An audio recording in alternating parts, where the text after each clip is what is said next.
ഞാൻ വളരെ സന്തോഷവതിയായിരുന്നു. കാരണം ഞാൻ സ്നേഹിച്ച പുരുഷന്റെ കൂടെയാണ് ഇനി എന്റെ ജീവിതം ആരംഭിക്കാൻ പോകുന്നത്. അതിലും സന്തോഷം നൽകിയത് രാഹുൽ വിവാഹത്തിന് ശേഷം ഞങ്ങൾക്കായി ജയ്പൂരിൽ തന്നെ ഒരു മനോഹരമായ 1 BHK ഫ്ലാറ്റ് വാങ്ങിയിരുന്നു എന്നതാണ്. വൃത്തിയുള്ളതും എല്ലാ സൗകര്യങ്ങളും ഒരുക്കിയതുമായ നല്ല അന്തരീക്ഷമുള്ള ഒരു സ്ഥലത്തായിരുന്നു ആ ഫ്ലാറ്റ്. അവൻ എന്നോട് പറഞ്ഞു, ഇപ്പോൾ നമുക്ക് ഇവിടെ തന്നെ ജോലി തുടർന്നാൽ മതി. കുറച്ചു നാൾ കഴിഞ്ഞ് ജീവിതം ഒന്ന് സെറ്റിൽ ആയ ശേഷം ഡൽഹിയിലേക്ക് പോകാം. അതുമാത്രമല്ല, നിനക്ക് നിന്റെ വീട്ടുകാരുടെ അടുത്തേക്ക് എപ്പോഴെങ്കിലും പോയി വരാനും എളുപ്പമായിരിക്കും. ഡൽഹിയിലേക്ക് പോകാൻ ഇനിയും ഒരുപാട് സമയമുണ്ട്. അവന്റെ വാക്കുകൾ കേട്ടപ്പോൾ എന്റെ മനസ്സ് സന്തോഷം കൊണ്ട് നിറഞ്ഞു. എന്റെ ആഗ്രഹങ്ങളും വികാരങ്ങളും ഇത്ര മനസ്സിലാക്കി ഭാവിയെക്കുറിച്ച് ഇത്ര ദീർഘവീക്ഷണത്തോടെ ചിന്തിക്കുന്ന, എന്നെ ഇത്രയേറെ കെയർ ചെയ്യുന്ന ഒരു പെർഫെക്റ്റ് ഭർത്താവിനെ ആണല്ലോ എനിക്ക് കിട്ടിയത് എന്ന ചിന്ത തന്നെ എനിക്ക് വലിയൊരു സുരക്ഷിതത്വവും സന്തോഷവും നൽകി. ആ നിമിഷത്തിൽ എൻ്റെ ജീവിതത്തിലെ ഏറ്റവും നല്ല തീരുമാനമാണ് ഞാൻ എടുത്തതെന്ന് പൂർണ്ണമായി വിശ്വസിച്ചു. രാഹുലിന്റെ പപ്പയും മമ്മിയും മറ്റ് ബന്ധുക്കളും വിവാഹം കഴിഞ്ഞ അന്നു തന്നെ ഡൽഹിയിലേക്ക് മടങ്ങി. അതിനുശേഷം ഞങ്ങളുടെ പുതിയ ജീവിതം ആരംഭിച്ചു. വിവാഹ ജീവിതത്തിന്റെ ആദ്യത്തെ 3 മാസങ്ങൾ ശരിക്കും സ്വർഗത്തിൽ ജീവിക്കുന്നത് പോലെയായിരുന്നു. ഓരോ ദിവസവും സന്തോഷവും സ്നേഹവും നിറഞ്ഞതായിരുന്നു. എല്ലാ ദിവസവും രാവിലെ രാഹുൽ എന്നേക്കാൾ നേരത്തെ എഴുന്നേറ്റ് ഞങ്ങൾക്കായി ബെഡ് ടീ തയ്യാറാക്കും. ഞങ്ങൾ രണ്ടുപേരും ബാൽക്കണിയിൽ ഇരുന്ന് ചായ കുടിച്ചുകൊണ്ട് സൂര്യോദയം ആസ്വദിക്കുകയും ഓരോന്നും സംസാരിച്ചുകൊണ്ട് ദിവസം ആരംഭിക്കുകയും ചെയ്യും.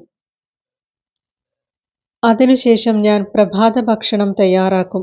ഒരുമിച്ച് ബ്രേക്ക്ഫാസ്റ്റ് കഴിച്ച ശേഷം ഞങ്ങൾ സ്കൂളിലേക്ക് പോകാനിറങ്ങും. ഒരേ സ്കൂളിൽ ജോലി ചെയ്തിരുന്നതിനാൽ യാത്രയും ഒരുമിച്ചായിരുന്നു. വൈകുന്നേരം ജോലി കഴിഞ്ഞ് വീട്ടിലെത്തിയാൽ കുറച്ചുനേരം നടക്കാൻ പോകുന്നത് ഞങ്ങളുടെ പതിവായിരുന്നു.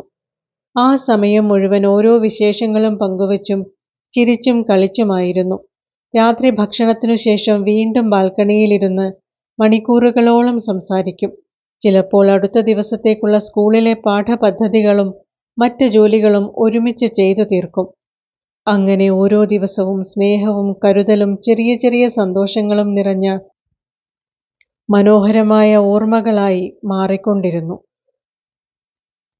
ഞാൻ പറയുന്ന ഓരോ കാര്യങ്ങളും രാഹുൽ വളരെ ശ്രദ്ധയോടെയാണ് കേട്ടിരുന്നത്. എൻ്റെ ചെറിയ ചെറിയ സന്തോഷങ്ങളും സങ്കടങ്ങളും മുതൽ ദിവസത്തിൽ നടന്ന ഓരോ കാര്യവും ഞാൻ അവനുമായി പങ്കുവയ്ക്കുമായിരുന്നു. അവൻ അതെല്ലാം ക്ഷമയോടെ കേട്ടിരിക്കുകയും എൻ്റെ ഓരോ കാര്യത്തിനും പ്രാധാന്യം നൽകുകയും ചെയ്യുമായിരുന്നു. അവൻ്റെ സ്നേഹവും കരുതലും കാണുമ്പോൾ എത്ര പെർഫെക്റ്റാണ് എൻ്റെ ഭർത്താവ് എന്ന് ഞാൻ പലപ്പോഴും മനസ്സിൽ ചിന്തിക്കുമായിരുന്നു. പക്ഷേ ജീവിതം എല്ലായ്പ്പോഴും ഒരേപോലെ തുടരില്ലല്ലോ. മെല്ലെ മെല്ലെ രാഹുലിൻ്റെ സ്വഭാവത്തിൽ മാറ്റങ്ങൾ കണ്ടു തുടങ്ങി. മുൻപത്തെ പോലെ ഇപ്പോൾ രാവിലെ എഴുന്നേറ്റ് എനിക്കായി ചായ ഉണ്ടാക്കാറില്ല. വൈകുന്നേരങ്ങളിൽ ഒരുമിച്ച് നടക്കാൻ പോകുന്ന പതിവും അവസാനിച്ചു. അടുത്ത ദിവസത്തേക്കുള്ള സ്കൂളിലെ ജോലികൾ ഒരുമിച്ചിരുന്ന് ചെയ്യുന്നതുമില്ലാതായി. ഞാൻ എന്ത് ചോദിച്ചാലും അവന് പറയാനുള്ളത് പപ്പയുടെ ബിസിനസ്സിനെ കുറിച്ച് മാത്രമായിരുന്നു. സ്കൂളിലേക്ക് പോലും ഇപ്പോൾ സ്ഥിരമായി പോകാറില്ല. വീട്ടിലെത്തുന്നതും ദിവസേന വൈകിക്കൊണ്ടിരുന്നു. ഒരുമിച്ചിരുന്ന് ഭക്ഷണം കഴിക്കുമ്പോൾ പോലും അവൻ്റെ ശ്രദ്ധ പ്ലേറ്റിലോ എന്നിലോ ആയിരുന്നില്ല. കണ്ണുകൾ മുഴുവൻ ഫോണിലായിരുന്നു. ഞാൻ സംസാരിച്ചു കൊണ്ടിരുന്നാലും അവൻ ആരോടോ മെസ്സേജ് ടൈപ്പ് ചെയ്യുന്നതിലായിരുന്നു മുഴുകിയിരുന്നത്. മുൻപ് ഞാൻ പറയുന്ന ഓരോ വാക്കും ശ്രദ്ധയോടെ കേട്ടിരുന്ന രാഹുൽ ഇപ്പോൾ ഞാൻ സംസാരിക്കുന്നുണ്ടെന്ന കാര്യം പോലും ശ്രദ്ധിക്കാത്ത അവസ്ഥയിലായി. ഒരു കാലത്ത് എന്നെ കെട്ടിപ്പിടിച്ചാണ് ഉറങ്ങിയിരുന്നത്. എന്നാൽ ഇപ്പോൾ ബെഡിൽ കിടന്നാലും അവൻ്റെ കയ്യിൽ ഫോൺ തന്നെ ആയിരിക്കും. രാത്രി വൈകുവോളം ആരോടോ തുടർച്ചയായി മെസ്സേജ് ടൈപ്പ് ചെയ്യുന്നതാണ് ഞാൻ കാണാറുണ്ടായിരുന്നത്. ആദ്യമൊക്കെ ഞാൻ ഇതൊന്നും വലിയ കാര്യമായി എടുത്തില്ല. പപ്പയുടെ ബിസിനസ്സിന്റെ തിരക്കായിരിക്കും, അതുകൊണ്ടായിരിക്കും ഇങ്ങനെ മാറിയതെന്ന് കരുതി ഞാൻ തന്നെ എന്നെ ആശ്വസിപ്പിച്ചു. പക്ഷേ ആ ചെറിയ ചെറിയ മാറ്റങ്ങളാണ് എൻ്റെ ജീവിതത്തെ പൂർണ്ണമായും മാറ്റിമറിക്കുന്ന വലിയ കൊടുങ്കാറ്റിൻ്റെ തുടക്കമെന്ന് അന്നെനിക്കറിയില്ലായിരുന്നു. ഏറ്റവും അടുത്തു നിൽക്കുന്നവരിൽ നിന്നുണ്ടാകുന്ന അവഗണന അതൊരിക്കലും നമുക്ക് താങ്ങാനാവില്ല. എനിക്കറിയില്ല എന്തുകൊണ്ടാണ് ഞങ്ങൾക്കിടയിലെ അകലം കൂടിയത് എന്ന്. ഞാൻ രാഹുലിനെ എന്നും എന്നോട് ചേർത്തിട്ടല്ലേയുള്ളൂ. എനിക്കപ്പുറം ഞാൻ അവനെ സ്നേഹിച്ചതല്ലേ.